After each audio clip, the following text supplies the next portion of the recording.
ଏବେ କିଛି ସ୍କ୍ରିନ୍ ରେ ଦେଖା ଯାଉଛି?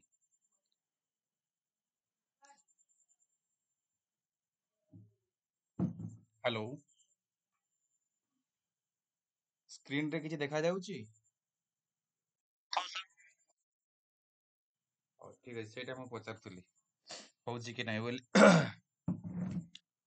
ହଉ ଠିକ ଅଛି, ସେ ଯାହା ବି ହଉ, ମାନେ ଜାଣିଛ ପୃଥିବୀରେ ଭାଷା ପରିବାର ସମ୍ପର୍କରେ ଯଦିଓ ଆମ ସିଲାବସରେ ନାହିଁ, କିନ୍ତୁ ଯୋଉ ତମର ପ୍ରଥମ ୟୁନିଟଟି ରହିଛି ଭାଷା ପ୍ରଭାଗ ବା ଓଡ଼ିଆ ଭାଷାର ଉତ୍ପତ୍ତି ଏବଂ ସେଥିରେ କ୍ରମ ବିକାଶ ସମ୍ପର୍କରେ ଆମେ ଆଲୋଚନା କରିବା। ଓଡ଼ିଆ ଭାଷାର ଉତ୍ପତ୍ତି କହିଲେ ଆମେ ଜାଣିଛୁ ପୃଥିବୀରେ କିଛି ଲାଙ୍ଗୁଏଜ ଫ୍ୟାମିଲି ଅଛି ବା ଯାହାକୁ କୁହାଯାଏ ଓଡ଼ିଆରେ ଭାଷା ପରିବାର ରହିଛି। ସେ ଭାଷା ପରିବାର ବିଭିନ୍ନ ଶାଖା ଏଭଳି ଉପଶାଖା ଏମିତି ବିଭିନ୍ନ ଭାଗରେ ତାହା ବିଭକ୍ତ ଏବଂ ସେଇ ବିବିଧତା ଅନୁସାରେ ଓଡ଼ିଆ ଭାଷା ତାର ସୌନ୍ଦର୍ଯ୍ୟ ବା ପୃଥିବୀର ଯେକୌଣସି ଭାଷା ତାର ସୌନ୍ଦର୍ଯ୍ୟ ଲାଭ କରେ। ଅନେକ ଏ ସମ୍ପର୍କରେ ଗବେଷକ ଭାଷା ତତ୍ତ୍ୱବିତ୍ ୟାକୁ ପୃଥିବୀର ଭାଷା ପରିବାରକୁ କେହି କେହି 7 ଭାଗ, କେହି କେହି 14 ଭାଗ, କେହି କେହି 13 ଭାଗ।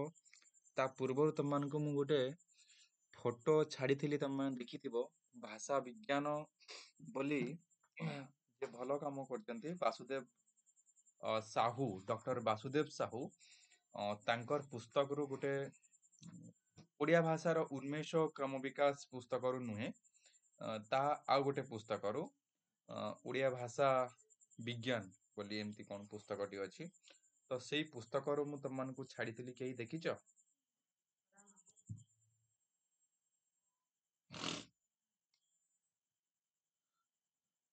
ଦେଖିଛ? ହଁ, ଆଉ ଗୋଟେ ମ୍ୟାପ୍ ଛାଡ଼ିଥିଲି, ଯୋଉଟା ୱାର୍ଲଡ ଲାଙ୍ଗୁଏଜ ଫ୍ୟାମିଲିର ଗୋଟେ ମ୍ୟାପ୍ ବା ଯାହାକୁ ଆମେ କହୁଛୁ ମାନଚିତ୍ର। ସେଇ ମାନଚିତ୍ର କେହି ଦେଖିଛ? ଏଇ ଦୁଇଟି ଜିନିଷ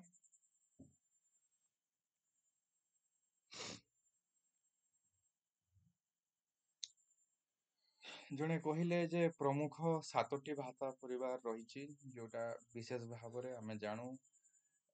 ତାପରେ ତମାନେ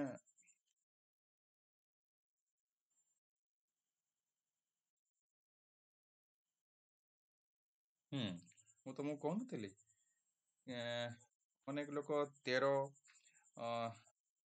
ସ୍ୱରୂପ ସତ୍ୟନାରାୟଣ ସ୍ୱରୂପ ବୋଲି ଜଣେ ଭାଷା ବିଜ୍ଞାନୀ, ସେ 13ଟି ଭାଷା ପରିବାର ପୃଥିବୀରେ ଥିବା କଥା ଆଲୋଚନା କରନ୍ତି। ତାପରେ ଆମର ବିଶେଷ ଭାବରେ ଯାହାକୁ ଆମେ ବାସୁଦେବ ସାହୁଙ୍କୁ ଫଲୋ କରୁ, ତାପରେ ଗୋଲୋକ ବିହାରୀ ଧଳ, ତାଙ୍କର ଯେଉଁ ଅତି ଚର୍ଚ୍ଚିତ ପୁସ୍ତକ ରହିଛି ଭାଷା ବିଜ୍ଞାନ ହଉ କିମ୍ବା ତାଙ୍କର ଭାଷାଶାସ୍ତ୍ର ପରିଚୟ ହଉ, କିମ୍ବା ତମଙ୍କର ହଉ ବାସୁଦେବ ସାହୁଙ୍କର ଓଡ଼ିଆ ଭାଷାର ଉନ୍ମେଷ ଏବଂ କ୍ରମ ବିକାଶ ଏ ପୁସ୍ତକ ହଉ, ସ୍ୱରୂପଙ୍କର ଗୋଟେ ପୁସ୍ତକ ହଉ, କିମ୍ବା ବାସୁଦେବ ବାବୁଙ୍କର ଆଉ ଗୋଟେ ପୁସ୍ତକ ପୃଥିବୀର ଭାଷା ଗୋଷ୍ଠୀ ଓ ଭାରତୀୟ ଆର୍ଯ୍ୟ ଭାଷା, ଇଏ ମଧ୍ୟ ଗୋଟେ ଡକ୍ଟର ବାସୁଦେବ ସାହୁଙ୍କର ଗୋଟେ ପୁସ୍ତକ। ତେଣୁ ଯେମିତି ନାନା ମୁନିଙ୍କର ନାନା ମତ, ଏତିକି ତମମାନଙ୍କୁ ମୁଁ ଆସ୍ୟୁର କରିପାରିବି ଯେ କୌଣସି ପରୀକ୍ଷାରେ ପଚାରିବ ନାହିଁ ଯେ ପୃଥିବୀରେ ସମୁଦାୟ ଭାଷା ପରିବାର କେତୋଟି ଅଛି, କିନ୍ତୁ ପୃଥିବୀରେ ଏବେ ପର୍ଯ୍ୟନ୍ତ ଆମେ ଶେଷ ହସ୍ତଗତ ହେବା ପର୍ଯ୍ୟନ୍ତ ଜାଣୁ ଯେ 7,000 ରୁ ଉର୍ଦ୍ଧ୍ୱ ଭାଷା ପୃଥିବୀରେ ବ୍ୟବହାର କରାଯାଉଛି। ଯେଉଁ ବ୍ୟବହୃତ ଭାଷାକୁ କିଛି ସିମିଲାରିଟି ଦେଖି ବା କିଛି ସହାବସ୍ଥାନଗତ ବା କଥିତତା ଦୃଷ୍ଟିରୁ ବା ତାର ସାମଞ୍ଜସ୍ୟତାକୁ ଲକ୍ଷ୍ୟ କରି ପୃଥିବୀରେ କିଛି ଭାଷା ପରିବାର ଭାଷା ବିଜ୍ଞାନୀମାନେ ତିଆରି କରିଛନ୍ତି, ଯାହାଫଳରେ ଗୋଟେ ଭାଷାକୁ ଆଲୋଚନା କରିବାରେ ବା ତାକୁ ଇଂରାଜୀରେ କୁହାଯାଏ କ୍ରିଟିକାଲ ଆନାଲିସିସ୍ କରିବାରେ ବା ଯେଉଁ ଷ୍ଟ୍ରକ୍ଚରାଲିଜିମ୍ ରହିଛି ବା ଗୋଟେ ଭାଷାର ଷ୍ଟ୍ରକ୍ଚରକୁ ଜାଣିବାରେ ସହଜ ହୁଏ। ମୁଁ ଯଦି ତାହେଲେ ତମମାନଙ୍କୁ ଶୁଭୁଛି? ମୁଁ ଶୁଭୁଛି? ମୁଁ ଶୁଭୁଛି ତମମାନଙ୍କୁ? ମୋ କଥା ଶୁଭୁଛି? ଠିକ ଅଛି, ଓକେ। ତ ତାହେଲେ ଆମେ କିଛି ସେଭଳି, ତ ମୁଁ ତମକୁ କହିଦେଲି ଯେ ନାନା ମୁନିଙ୍କର ନାନା ମତ ଅଛି। ମୁଁ ତମମାନଙ୍କୁ କିଛି ହିଣ୍ଟସ୍ ଦେଇଦେଲି ବା କିଛି ସୂଚନା ଦେଲି ଯେ ପୃଥିବୀରେ ଏଭଳି ଭାଷା ସମ୍ପର୍କରେ ଭାଷା ପରିବାରକୁ ନେଇକି ବିଭିନ୍ନ ପୁସ୍ତକରେ ବିଭିନ୍ନ କଥା କୁହାଯାଇଛି। ତମକୁ ଗୋଟେ ଫଟୋ ମଧ୍ୟ ମୁଁ ଛାଡ଼ି ଦେଇଛି, ତାକୁ ଟିକେ ଅନୁମାନ କରିବ। ତାପରେ ଏବେ ବର୍ତ୍ତମାନ ଲାଟେଷ୍ଟ ଯୋଉଟା ମ୍ୟାପ୍ ଦିଆଯାଇଛି, ବିଶେଷ ଭାବରେ ବହୁ ଭାଷା ବିଜ୍ଞାନୀ କଣ କରିଛନ୍ତି କି ମହାଦେଶ ଆମର 7ଟି ଅଛି। ତ ଏ 7ଟି ମହାଦେଶ ଅନୁସାରେ କେହି କେହି ଭାଷାକୁ ବିଭକ୍ତ କରିଥିବା ବେଳେ ଆଉ ବିଭିନ୍ନ ସ୍ତରରେ ଯୋଉ ଭାଷା ଗବେଷଣାର ବିଭିନ୍ନ ଯୋଉ ଶୈଳୀ ରହିଛି ସେ ଦୃଷ୍ଟିରୁ ଅନ୍ୟମାନେ ଭିନ୍ନ ଭିନ୍ନ କରିଛନ୍ତି। ମୁଁ ତମାନଙ୍କୁ କିଛି ଭାଷା ପରିବାର ସମ୍ପର୍କରେ ସୂଚନା ଦେଉଛନ୍ତି। ହଁ, ଆଉ ଗୋଟେ ପୁସ୍ତକ କଥା ମୋର ମନେ ପଡ଼ିଲା। ସେ ପୁସ୍ତକଟି ହଉଛି ଯେ ଓଡ଼ିଆ ଭାଷାର ଇତିହାସ। ତମମାନେ ଦେଖିପାରିବ ଅନ୍ତର୍ଯ୍ୟାମୀ ମିଶ୍ର, ପଣ୍ଡିତ ଅନ୍ତର୍ଯ୍ୟାମୀ ମିଶ୍ର, ସେ ମଧ୍ୟ ଭଲ ଜଣେ ଭାଷା ଗବେଷକ ବା ଭାଷା ତତ୍ତ୍ୱବିତ୍। ମୁଁ ତମମାନଙ୍କୁ କିଛି ସେଭଳି ଭାଷା ପରିବାର ସମ୍ପର୍କରେ କହୁଛି, ଯଦି ହବ ଟିପି ରଖିପାରିବ। ପ୍ରଥମଟି ହଉଛି ଭାରତ ୟୁରୋପୀୟ। ଏଟା ହଉଛି ଭାଷା ପରିବାର ବା ଯାହାକୁ କହୁଛନ୍ତି ଆମେ ଇଣ୍ଡୋ ୟୁରୋପିଆନ ଇଂରାଜୀରେ। ସେମିତି ସିମେଟିକ୍,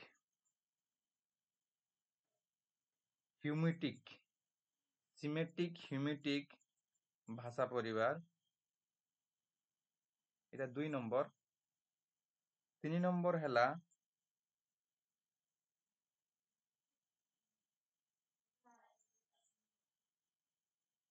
ଲେଖୁଛ?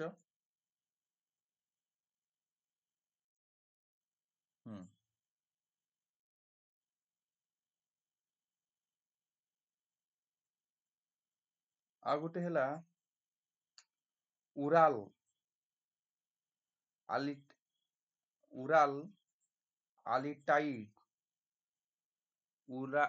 ଆଲିଟାଇକ ଭାଷା ପରିବାର। ତାପରେ ଆଉ ଗୋଟେ 4 নম্বର ହେଲା ଦ୍ରାବିଡ଼ ଭାଷା ପରିବାର ବା ଯାହାକୁ ଇଂରାଜୀରେ କୁହାଯାଏ ଦ୍ରାବିଡ଼ିଆନ। ତାପରେ 5 নম্বର ହେଲା ଅଷ୍ଟ୍ରିକ ଭାଷା ପରିବାର। ଅଷ୍ଟ୍ରିକ ଭାଷା ପରିବାରରେ ପିଲାମାନେ ବିଶେଷ ଭାବରେ କେଉଁ ଭାଷା ଯାଏ? ଆମେ ସାଧାରଣ ଅଷ୍ଟ୍ରିକ ଭାଷା ପରିବାରରେ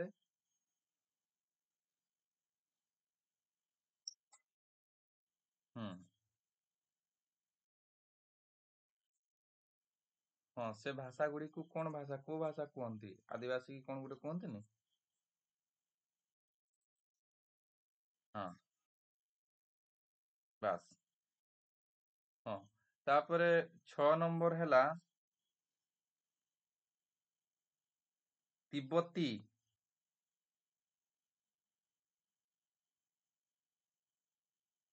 ଚାଇନିଜ୍ ଏଟା ଗୋଟେ, ତିବ୍ବତୀ ଚାଇନିଜ୍ ଭାଷା ପରିବାର। 7 ନମ୍ବର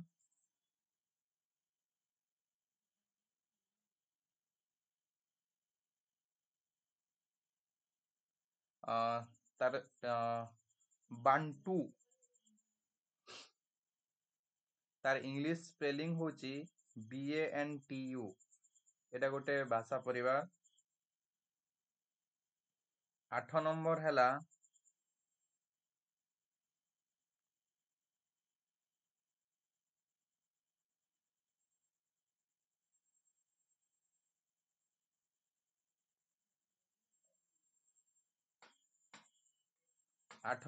ହେଲା ବୁସମାନ, ତାର ଇଂରାଜୀ ହେଲା BUSHMN,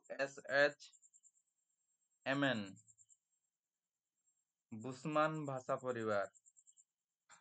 9 ନମ୍ବର ହେଲା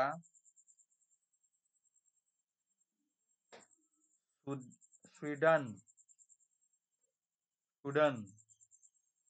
SUDAN, ସୁଡାନ ଭାଷା ପରିବାର। 10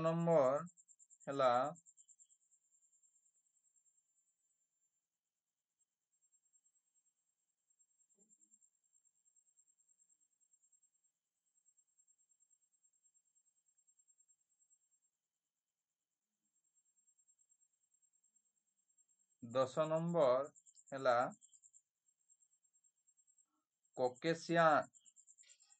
କକେସିଆନ, ତାର ଇଂରାଜୀ ସ୍ପେଲିଂ ହଉଛି କକେସିଆନ ଭାଷା ପରିବାର, ତାର ଇଂରାଜୀ ସ୍ପେଲିଂ ହଉଛି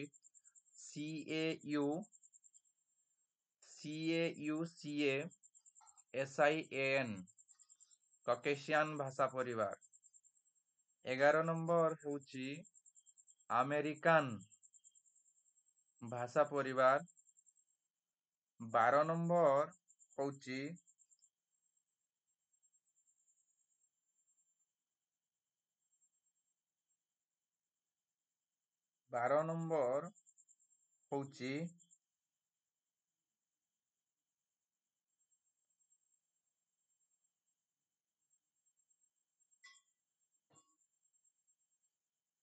ସୁଦୂର ଉତ୍ତରର ଭାଷା ସମୂହ। 13 ନମ୍ବର ହେଉଛି ଅବିଭକ୍ତ ଭାଷା ସମୂହ, ଯାର ଇଂରାଜୀ ଆମେ କରିପାରିବା ଅନକ୍ଲାସିଫାଏଡ ଲାଙ୍ଗୁଏଜ ଫ୍ୟାମିଲି। ୟାକୁ ବିଶେଷ ଭାବରେ କରାଯାଇଛି। ତ ଇଏ ଥିଲା କିଛି ଭାଷା ପରିବାର କଥା। ତମାନେ ତ ମୁଁ 12 ନମ୍ବର ହଉଛି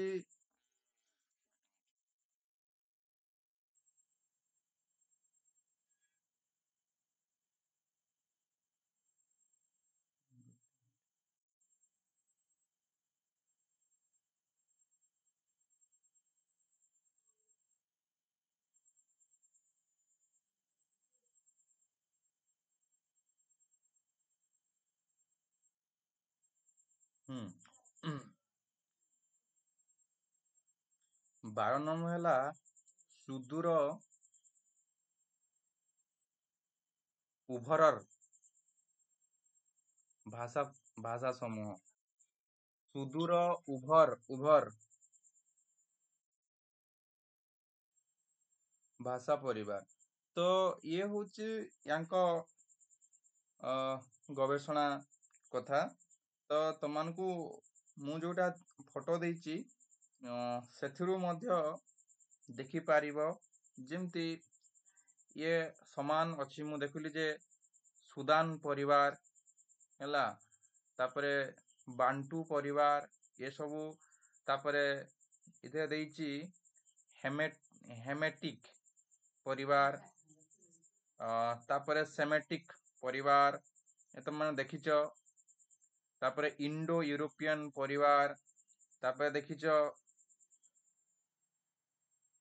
ମଲେସିଆନ ପରିବାର, এটা ଦେଖିଛ ସେମାନେ, ମୁଁ ତମକୁ ଛାଡ଼ି ଦେଇଛି, ପାଲେସିଆନ ପରିବାର, ତାପରେ ପାପୁଆ ପରିବାର, এটা ସବୁ ଅଛି, ଅଷ୍ଟ୍ରେଲିଆନ ପରିବାର, କକେସିଆନ ପରିବାର, ମୁଁ ଯେମିତି ତମକୁ ଡାକୁଥିଲି, ତାପରେ ହଉଛି ୟୁରାଲ, ଏସବୁ ଏମିତି ପରିବାର ଅଛି। ଲାଷ୍ଟରେ ଏକାକ୍ଷରୀ ପରିବାର ବା ତମର ତିବ୍ବତୀ ଚୈନିକ ଭାଷା ପରିବାର, ଏକାକ୍ଷରୀ, ଏଟା ପିଲାମାନେ ଏଇଥିରୁ ଗୋଟେ କ୍ୱେଶ୍ଚିନ୍ ପଡିଥିଲା, ମତେ ପଚାରୁଥିଲେ, ସସ୍ମିତା ସ୍ୱାଇଁ ଅଛ? ତମର ଯୋଉ ଗଥର ନେଟ୍ ଦେଇଥିଲ, ଯୋଉ ପଢିଥିଲ, ମତେ ପଚାରୁଥିଲ, ତମର ମନେ ଅଛି କି ନାହିଁ? ବୋଧେ ଏଇ କ୍ୱେଶ୍ଚିନ୍ ଟା ପଡିଥିଲା, ଏଇ ଯୋଉ ଏକାକ୍ଷର, ନାଇଁ, ଯେ ପୃଥିବୀର କେଉଁ ଭାଷା, ବାସ୍, এটা ହଉଛି ଚୀନ ବା ତିବ୍ବତୀୟ ଚୀନ ଚୈନିକ ଯୋଉ ଭାଷା ପରିବାର ରହିଛି, ତମାନେ ଦେଖିଥିବ ତାଙ୍କ ନାଁ ଗୁଡ଼ିକ ଚିଙ୍ଗ ସିଂ ହ୍ୱିଙ୍ଗ, ତମାନେ ହିଷ୍ଟ୍ରି ଯେତେବେଳେ ପଢିଥିବ ସି ହ୍ୱାଙ୍ଗ ଟିଙ୍ଗ, ଏ ଗୋଟେ ଏମିତି ଏକ ଏକ ଶବ୍ଦ ଏକାକ୍ଷରକୁ ନେଇକି ତାଙ୍କର ଭାଷା, ତ ୟାକୁ ଏକାକ୍ଷର ଭାଷା ପରିବାର ମଧ୍ୟ କୁହାଯାଇଛି। ପ୍ରଶ୍ନଟି ଆସିଛି ଏଇ ପୁସ୍ତକରୁ, ବୁଝିପାରିଲ ତ ଏବେ? ଠିକ ଅଛି। ତ ଇଏ ହଉଛି ମୋଟାମୋଟି ଭାବରେ ତମର ପୃଥିବୀର ଭାଷା ପରିବାର ସମ୍ପର୍କରେ କିଛି କଥା।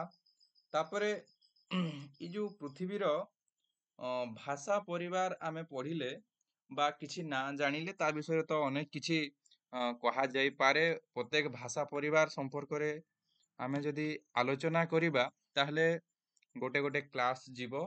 ତ ଯେହେତୁ ଆମର ସିଲାବସରେ ନାହିଁ, ଆମ ସିଲାବସରେ ଅଛି ଯେ କିଭଳି ଭାବରେ ଓଡ଼ିଆ ଭାଷା ଉତ୍ପତ୍ତି ହେଇଛି, ଭାରତୀୟ ଆର୍ଯ୍ୟ ଭାଷାରୁ କାଳକ୍ରମେ ତିନୋଟି ସ୍ତର ଦେଇକି କିଭଳି ଭାବରେ ଏ ଭାଷା ବିକଶିତ ହେଇଛି ଏବଂ ତା ପରବର୍ତ୍ତୀ ପର୍ଯ୍ୟାୟରେ ଆମର ଯୋଉ ମଡର୍ଣ୍ଣ ଲାଙ୍ଗୁଏଜ କହିଲେ ଆଧୁନିକ ଭାରତୀୟ ଭାଷା ବା ଆମର ଓଡ଼ିଆ ହଉ, ଅସମିଆ ହଉ, କିମ୍ବା ତମାନଙ୍କର ବଙ୍ଗଳା ହଉ, କିମ୍ବା ଆଉ ଯୋଉ ତମେ ଦେଖୁଛ ଆଧୁନିକ ଭାଷା ବିକାଶ ଲାଭ କରିଛନ୍ତି ସଂସ୍କୃତଠୁ କାଳକ୍ରମେ ଅଲଗା ହେଇକି ଏମାନେ ଯୋଉ ବିକାଶ ଲାଭ କରିଛନ୍ତି ଏବଂ ବିକାଶ ଲାଭ ଫଳରେ କିଭଳି ଭାବରେ ଆମକୁ ଶିଳାଲେଖ, କିଭଳି ଭାବରେ ଚର୍ଯା ଗୀତିକା, କିଭଳି ଭାବରେ ଆମକୁ ସାରଳା ସାହିତ୍ୟ, କିଭଳି ଭାବରେ ଆମକୁ ପଞ୍ଚସଖା ସାହିତ୍ୟ ପର୍ଯ୍ୟନ୍ତ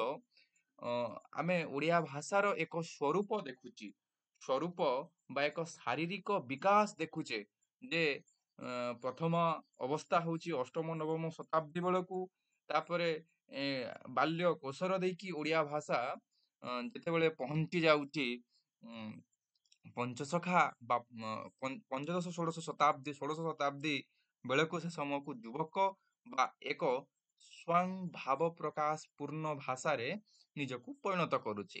ତ ଇଏ ହଉଛି ଆମର ଓଡ଼ିଆ ଭାଷା ଉତ୍ପତ୍ତି ଏବଂ କ୍ରମ ବିକାଶ ପଢିବାର ଗୋଟେ ରୋଡ ମ୍ୟାପ।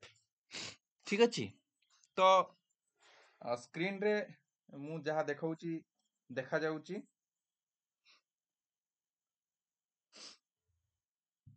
ଦେଖାଯାଉଛି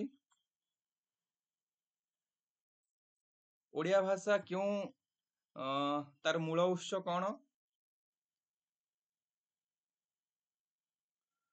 ଠିକ ଅଛି, ମୁଁ ପଢେଇ ଦିଏ ତାପରେ, ହଁ ମୁଁ ପଢେଇ ଦେଲେ ତାପରେ ତମାନେ କହିଲେ, ହଁ ପଢେଇ ଦେଲେ ତାପରେ କିଛି କିଛି କଥା ଆମେ ଆଲୋଚନା କରିବା। ଏମିତି ହିଁ ତମାନେ ପଢି ପଢିକି ଆସିବ ହେଲା, ମୁଁ ତାପରେ ଆଲୋଚନା କରି କରି ଯିବି। ତ ଏଇ ଯୋଉ ଆମର ଆଲୋଚ୍ୟ ଓଡ଼ିଆ ଭାଷାର ବିକାଶ କ୍ରମକୁ ଆମେ ପଢିବା, ତା ପୂର୍ବରୁ ଆମର ସିଲାବସ ପଚାରୁଛି ଯେ ତାର ଉତ୍ପତ୍ତି କିଭଳି ଭାବରେ ହେଲା। ଏଇ ଓଡ଼ିଆ ଭାଷାର ଉତ୍ପତ୍ତି ସ୍ଥଳ ପ୍ରକୃତରେ କଣ? ଏଇ ଯୋଉ ଓଡ଼ିଆ ଭାଷାର ମୂଳ ଉତ୍ସ ବା ତାର ମୂଳ କେନ୍ଦ୍ର ବା ମୂଳ ଭିତ୍ତିଟି ହଉଛି କଣ ନା ଭାରତୀୟ ଆର୍ଯ୍ୟ ଭାଷା ବା ସଂସ୍କୃତ। ମନେ ରଖ, ଯଦି କୋଶ୍ଚିନ୍ ପଡେ ଯେ ଓଡ଼ିଆ ଭାଷାର ମୂଳ ଉତ୍ସ କଣ, ତାହେଲେ ଭାରତୀୟ ଆର୍ଯ୍ୟ ଭାଷା ବା ସଂସ୍କୃତ, ଏ ଦୁଇଟି ଯାହା ଅପସନ ଥିବ। ତାପରେ ଏଇ ଯୋଉ ତମକୁ ମୁଁ କହିଲି ଯେ ଭାରତୀୟ ଆର୍ଯ୍ୟ ଭାଷା ହେଉଛି କଣ ନା ୟୁରୋପୀୟ ବା ଇଣ୍ଡୋ ୟୁରୋପୀୟ ଭାଷା ପରିବାର ର ଅନ୍ତର୍ଗତ ଏଟା ରହିଛି। କୋଉଠି ଅନ୍ତର୍ଗତ ରହିଛି ନା ସପ୍ତମ ବର୍ଗ ଅନ୍ତର୍ଗତ। ଭାରତୀୟ ଆର୍ଯ୍ୟ ଭାଷାକୁ କେତେ ଭାଗରେ ବିଭକ୍ତ କରାଯାଇଛି, କେତୋଟି ବର୍ଗରେ ବିଭକ୍ତ କରାଯାଇଛି କିଏ ଜାଣିଛ? ବା ଇଣ୍ଡୋ ୟୁରୋପୀୟ କଣ କଣ?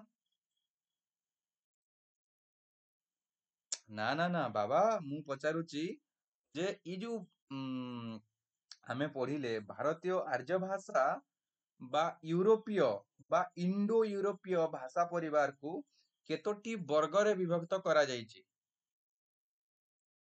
କଣ କଣ? ଭେରି ଗୁଡ, ପାଠ ପଢିଛ। ବାସ୍, ସତମ ଏବଂ କେନ୍ତୁମ। ମନେ ରଖ ଯେ ପୃଥିବୀରେ ଆମେ ଯେତୋଟି ଭାଷା ପରିବାର ପଢିଲେ, ସେ ଭାଷା ପରିବାର ଭିତରୁ ଅନ୍ୟତମ ଏବଂ ସର୍ବବୃହତ ଭାଷା ପରିବାର ହେଉଛି କେଉଁଠି? ଇଣ୍ଡୋ ୟୁରୋପୀୟ ଭାଷା ପରିବାର। ବୁଝିହେଲା? ସେ ଇଣ୍ଡୋ ୟୁରୋପୀୟ ଭାଷା ପରିବାରକୁ କେତେ ଭାଗରେ ବିଭକ୍ତ କରାଯାଉଛି? ଦୁଇ ଭାଗରେ, ଦୁଇ ଭାଗରେ ନୁହେଁ, ଦୁଇଟି ବର୍ଗ ସେଥିରେ ବିଭକ୍ତ କରାଯାଉଛି। ଠିକ ଅଛି? ସେ ଦୁଇଟି ବର୍ଗ କଣ କଣ? ଗୋଟେ ହେଲା କେନ୍ତୁମ ଆଉ ଗୋଟେ ହେଲା ସତମ। ତାହେଲେ ସତମ ବର୍ଗ ଅନ୍ତର୍ଭୁକ୍ତ ହଉଛି କଣ? ଭାରତ ଇରାନୀୟ ବା ଇଣ୍ଡୋ ୟୁରୋପିଆନ। ଦେଖ ଏଠି ଇଣ୍ଡୋ ୟୁରୋପୀୟ ନୁହେଁ, ଇଣ୍ଡୋ ୟୁରୋପିଆନ ଆର୍ଯ୍ୟ ଶାଖା ହେଲା। ଭାରତୀୟ ଏ ଯୋଉ ଆର୍ଯ୍ୟ ଶାଖା, ଏ ଭାରତୀୟ ଏ ଯୋଉ ଆର୍ଯ୍ୟ ଶାଖାର ଉପଶାଖା ହେଉଛି ଆମର ଭାରତୀୟ ଆର୍ଯ୍ୟ ଶାଖା। ଠିକ ଅଛି? ଭାରତୀୟ ଆର୍ଯ୍ୟ ଭାଷା ବିଶେଷ ଭାବରେ କାଳକ୍ରମେ ତିନୋଟି ମୁଖ୍ୟ ସ୍ତର ଦେଇକି ଗତି କରିଛି ବା ବିଶେଷ ଭାବରେ ମୁଖ୍ୟ ସ୍ତର ଦେଇକି କଣ କରିଛି ନା ବିକଶିତ ହେଇଛି। ପ୍ରଥମଟି କଣ ମୁଁ ସ୍କ୍ରିନରେ ଦେଖଉଛି? ପ୍ରଥମଟି ହେଉଛି ପ୍ରାଚୀନ ଭାରତୀୟ ଆର୍ଯ୍ୟ ଭାଷା। ଏଇ ଯୋଉ ମନକ ଯେ ଭାରତୀୟ ଆର୍ଯ୍ୟ ଭାଷା କାଳକ୍ରମେ କେତୋଟି ସ୍ତରରେ ବିକାଶ ଲାଭ କରିଛି ବା ବିଭକ୍ତ ହେଇଛି?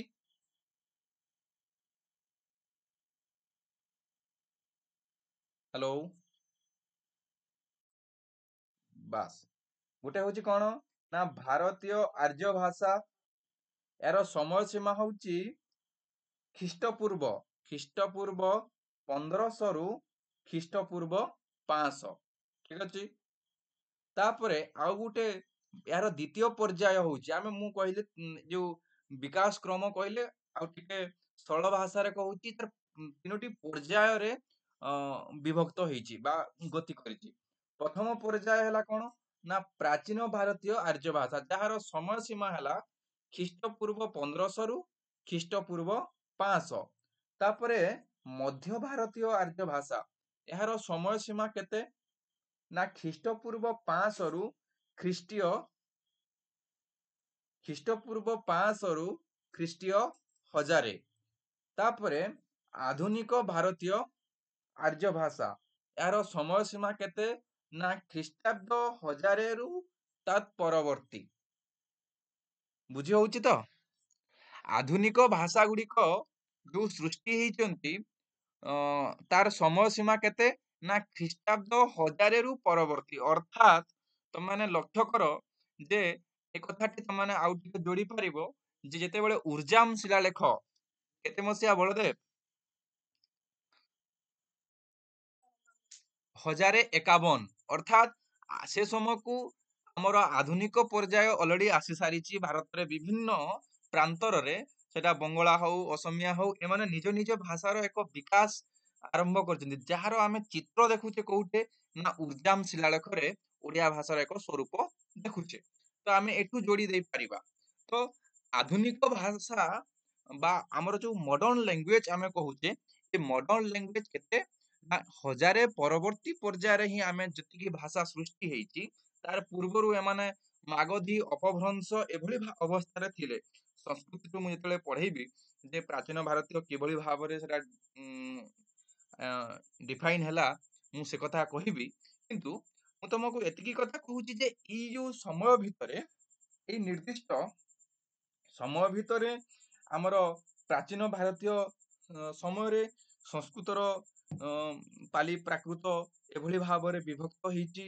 ତାପରେ ମଧ୍ୟ ସମୟରେ ମଧ୍ୟ କାଳରେ କିଛି ବିଭକ୍ତ ହେଇଛି, ବା ହଜାରେ ମସିହା ବେଳକୁ ବା ହଜାରେ ଖ୍ରୀଷ୍ଟାବ୍ଦ ବେଳକୁ ଏମାନେ ଅପଭ୍ରଂଶଠୁ ମୁକ୍ତ ହେଇକି, ଯେମିତି ଆମ ଓଡିଆ ଭାଷା କୋଉଠୁ ଅଲଗା ହେଲା, ଦକ୍ଷିଣୀ ପୂର୍ବୀ ମାଗଧୀ ଅପଭ୍ରଂଶରୁ ଅଲଗା ହେଇକି ଆସିଲା ବା ସୃଷ୍ଟି ହେଲା।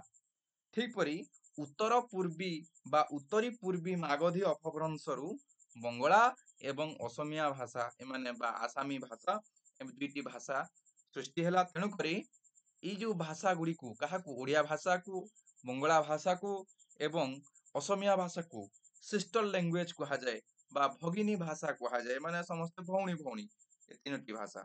ତ ଇଏ ଥିଲା ତମମାନଙ୍କର ଭାଷାର ଉତ୍ପତ୍ତି। ଯେ କିଛି କଥା ମୁଁ କହିଲି।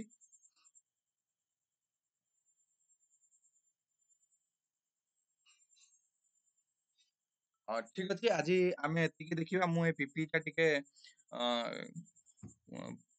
କଣ କି ଆଜି ଷ୍ଟାର୍ଟ କରାହେଇଛି, କେମିତି କଣ ହଉଥିଲା କି ନାହିଁ ମୁଁ ଦେଖୁଥିଲି। ତ ଆମେ ନେକ୍ସଟ କାଲି ଟିକେ ଆମେ ଧୀରେ ଧୀରେ ଟିକେ ଟିକେ କ୍ଲାସ କରିବା, ଭାଷା କ୍ଲାସ ଟା ବେଶୀ କରିଦେଲେ ଟିକେ ସମସ୍ୟା ହବ। ମୁଁ ମଧ୍ୟ ଟିକେ ଅସୁସ୍ଥ ଥିଲି, ହଠାତ୍ କରି ଟିକେ ବେଶୀ ସମୟ କ୍ଲାସ କରିପାରୁନାହିଁ, ସେପଟେ କଲେଜରୁ କ୍ଲାସ କରିକି ଆସିଲା ବେଳକୁ ଟିକେ ଅସୁବିଧା ବି ହଉଛି।